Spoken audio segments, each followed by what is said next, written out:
భూరక్షణ చట్టం అంట. భూరక్షణ కాదు, భూభక్షణ చట్టం వస్తా ఉంది. అది అమలైతే మీ భూమి మీది కాదు, మీ ఇల్లు మీది కాదు. అందులో చాలా భయంకరమైన క్లాసులు పెట్టారు.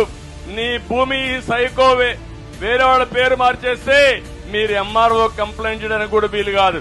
ఆర్టీఓ కూడా అధికారం లేవు. మున్సిపల్ కోర్టు కూడా లేదు. నేరుగా హైకోర్టు పోవాలి. హైకోర్టు పోతే ఎన్నేళ్లు పడుతుందో మీరే గుర్తుపెట్టుకోండి.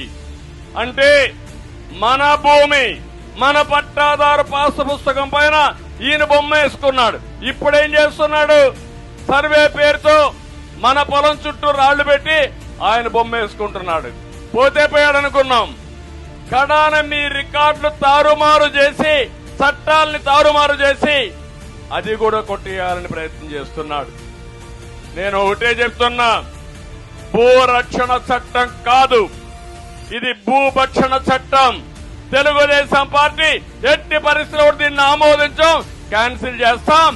కొత్తగా మిమ్మల్ని అందరినీ ఉండే చట్టాలే చాలు.